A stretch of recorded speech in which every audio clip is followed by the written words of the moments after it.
What's up guys, and welcome back to my channel where I talk and do everything pinball. So if that sounds interesting to you, then hit that subscribe button down below. Dead Flip / Jack Danger and Scott Denisi with Spooky Pinball and crew did a stream at a local arcade in Wisconsin showing off their Rick and Morty pinball machine. The stream lasted about 2.5 hours, and I'm going to discuss with you some of my first impressions of this game. Let's start this out with complete transparency. I am not a fan of Spooky Pinballs, so I'm not here to defend them or to praise them. I'm also not a fan of Rick and Morty, the show in general, so I'm not going to be very biased on that either. Although I am a Scott Denisi fan based on the work that he's done when it comes to TNA and now this title. I don't want this to be an extremely long video, so I'm going to try to shoot through a lot of these points with just simple answers. Let's talk shot layout. This is not your typical layout that you're going to see on a lot of games these days, i.e. Stern Pinball's fan layout when it comes to its Elvira, now Stranger Things, and among many other titles. It's not a fan layout. It's very obtuse, which I'm very fond of. So I've continued this stream footage where I left off last night. I've only honestly watched the first hour and a half of this. So now as I'm still continuing to watch this as I do the recording, I just actually increase the counter on which someone has hit the left orbit shot. That is my only, and I don't even want to call it a concern anymore. But that was my only kind of thing that I pinpointed out on the very first showing off of this game, was that very far left orbit shot that directs you to the garage. This was a shot that felt like it was going to be very difficult to make, like on the very tip of the flipper, and even then it's not going to make it every single time. To give you an idea how often you're going to hit that, the first hour and 40 minutes of the stream, that shot was only completed 8 times. I counted it because, like I said, it wasn't very common to hit it. Now, during the time of recording this, it's been hit one more time, and we are at the 1 hour and 40 minute mark, and so it's about 9 times in an hour and 40 minutes of time on the game. Now, some of that game downtime was due to a couple of crashes that occurred, as well as like the first 8 minutes. So typically an hour and 30 minutes, I would say, is a good guesstimation on gameplay for this. They started out with like 34 credits on the machine. They're now currently at 13. But on the most recent episode of Canada's Pinball Podcast, Scott Denisi was on there and explained that yes, the left orbit shot is difficult to make, and it was designed to be that way. He wanted that shot to be difficult because in order to get the super jackpot, that is the only way that you can obtain it, is that very difficult shot to make. Upon just observing and not actually playing it, I'm going to say that is probably going to be a little frustrating, but that might change upon playing it. Now, the other left orbit with the spinner also seemed to be a little clunky at times. Oh, there's 10 times. 10 times that actually left orbit has been made now. This guy has actually made it twice. But back to the subject at hand, that left orbit with the spinner is clunky a lot of the times, because I noticed that when people do tend to hit it and it gets clunky, they actually, you're probably not going to see my mouse over the screen very well right here, but they tend to hit this very edge of the post right here, which causes it to bounce and kind of do a little bit of a rattle here. Yeah, and other times they'll usually hit around this point right about here before it turns into a nice curvature to swing your ball around. They'll hit right there, which causes it to rattle around. You can't really just hit that general area and expect that ball to take off. There's going to be a little clunkiness to it, so there is going to be precision that's going to definitely be needed. So for those of you that are accustomed to those games that just flow whenever you hit a ball in general direction, this game's going to be a little irritating to you. Those are really the only 2 shots that I want to say that really kind of stuck out to me when it came to things that really needed to be mentioned and brought up. Everything else seems to flow and do just fine. So let's talk about the light show. The light show on this game is great. I mean, that's really all there is to it. It's as simple. We've already seen it in some of the previews. The light show is great. The music, Scott Denisi contributed and did a lot of work on this. it is also great.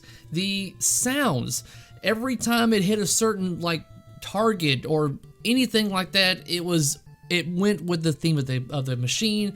Those were also great. No complaints on that. The call-outs are great. So when you hear certain words or phrases throughout the show, they just seem to work. There was nothing that really stuck out to me and felt like it needed to be removed or was off. Playfield art. Now, this is my only complaint. I mean, I look at this playfield and it seems lacking. Now, on my notes here, I actually have art is crap. I'm not gonna lie. That's what I have here as I was typing it out as I was watching the stream. Now, for me, I just feel like there's a lot more content that could have been put across this playfield, but we have a lot of vacant space in the upper 50% of this playfield. I feel is poorly utilized. You have a lot of material to work with here, and it just seems like the work got a little bit lazy up top. That's just how I feel, but I think that there could have been a little bit more effort into that, especially since the cabinet looks great when it comes to the use of colors and art on that. Center scoop is deadly just like TNA, meaning that when you hit that center scoop, it's gonna come very fast. That's what she said. So I also have noted here that the upper right flipper has a large variety of use. It's not meant just for one shot. This flipper can actually, I say, make every single shot. If you hit it correctly, you can hit the far left orbit, the other orbit, the targets, the center scoop. I don't think you can hit the right ramp. I don't think you can. I don't recall for sure if that was made, but I'm pretty sure you cannot make that right ramp with that upper flipper. But I want to say, yeah, looking at the trajectory, I don't believe that flipper can hit any of the ramps. But, oh, it looks like that ball it's in my notes. I've got this in my notes. That's another time that they've had to fix that issue right there. So, with that being said, that upper flipper does a lot of work when it comes to shots for this game. So that's good. It's not just an additional mech or device on the playfield. You have to use it. So the pop bumper on this game is not as deadly as you might think. It is very unique. I am completely on board with having it. I like it a lot, but I think more often times than not, it usually hits the very top of the pop bumper where the rubber bands are actually at, not the pop bumper skirt itself. When it does hit the pop bumper and it fires, that thing can go a great distance. It's actually gone all the way up and hit the scoop. I've seen it make it almost all the way up ramps, or a ramp, the only one that could make it up, but that pop bumper does hit hard. The game locked up a couple of times, once at the 40-minute mark, and the other time that I've seen so far is at the 1 hour and 32-minute mark. I tend to notice that this happened whenever they would tilt it and they lost their ball. So there's a coding bug there that's going to be worked out. They've been talking about it. So there's just a couple of things to note. There was a lot of cool coding that I've seen in this game so far as well, including, I think at this point right here with the pop bumper blinking the way it is, I'm thinking that pop bumper is currently disabled. There's a certain mode or feature in the game where certain things just don't work. So as of right now, I believe the pop bumper doesn't even work.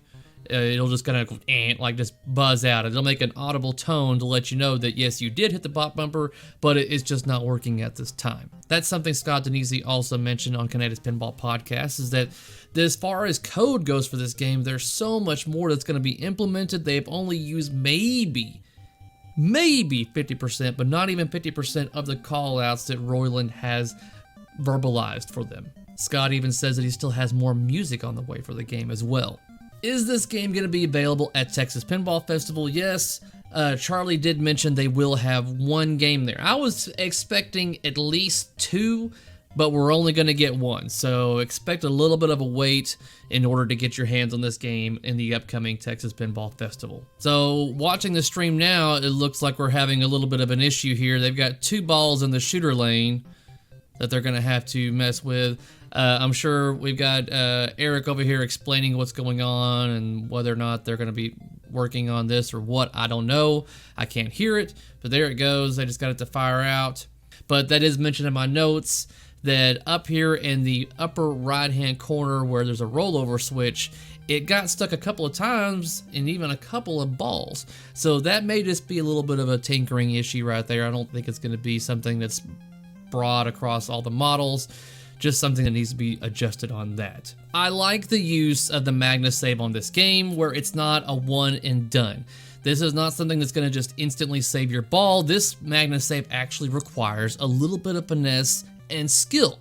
So it's not going to be something, and it's even mentioned in Kaneda's Pinball podcast as well, that it's not going to be something that's going to be hit that button, whoo, my ball is saved, like on a number of games like Black Knight, or hell, even Totan's got like a cage system that can catch your ball. Things like that. This is going to be something that you're going to use, which for me a lot of the times happens where it's bouncing around the in lane and out lane, and you just kind of want to give it a little bit of a nudge to throw it in the in lane or out for the flippers. And that is what's very useful about this, is that if you use it appropriately, you can have a good amount of MagnaSaves to save your ball many a time. See, Jack Danger just used it a little bit right there to save his ass. So I like that feature a lot. The game looks fun. Like, I was able to watch this game for, like I said, an hour and a half, and I'm still watching it right now, and it's entertaining. Whereas watching other games, Stern's last couple of titles, I felt a little bored. I mean, with Elvira, yeah, it felt boring, but honestly, I actually enjoyed Elvira. I just don't agree with the pricing on it. But other than that, that game was fun. Stranger Things, still don't think it's fun to play or watch. This, as of right now, I want to play it, and it's entertaining. Didn't make it. You almost made it, Jack, but not quite. That would have been 10. But it's fun to watch, and I cannot wait to play this at Texas Pinball Festival so I can really see if it is as fun as it is to watch. And I think that's basically all I've got to mention here that I've got listed in my notes about things that I've noticed and wanted to mention. Oh, almost forgot. Something that I really loved about this stream, and I really wish for future companies and current companies, mainly the top tier one, that they would start doing whenever Jack Danger is doing their streams, is have the coder or designer, somebody really heavily involved in the production of this game, monitor chat and answer questions on the fly. This was something that was great. You had Eric right there in chat just answering questions back to back to back to back, and it didn't look like he was sidestepping or being vague about anything. Just full frontal, just, this is what we're doing. We have no plans for this. We might be doing this. Well, we'll look into that in the future. I mean, that was amazing. And that is something that I believe the reason why a lot of people are looking to Spooky as a good company, because it seems like they really care about us, the customers / fans. Whereas you have Stern that seems to be caring less about what we think and more about making the almighty dollar. Now, every company, wants to make the almighty dollar, but when you show some caring for your customer base and answer their feedback directly like the way they do, it is much better. You can be a good business, still make your money, but also listen to fan feedback and answer our questions. That is just like the no-duh thing to do. But like I said, this game is one of those that you're definitely going to have a few games on to get the shot layout down, especially if you're used to the fan layouts or making a shot and it doing something. This is going to be an adjustment for a lot of you, but I feel like if you can get used to this title, then you can probably understand why I lean towards the games that don't typically have a fan layout. I like the obtuseness, I like the left and right shots. Things like that make it a little more interesting, spice it up a bit. But those are my first impressions of the stream. Let me know what you thought about the stream in the comments section below. If you like what you've seen here, give me that thumbs up, and if you haven't already, do not forget to hit that subscribe button down below. That way you can be notified on whenever I upload something for your viewing pleasure. Until next time, guys, peace out. I'm Mr. Meeseeks, look at me. I'm Mr. Meeseeks, yes sir. You make a request, the Meeseeks fulfills the request, and then it stops existing.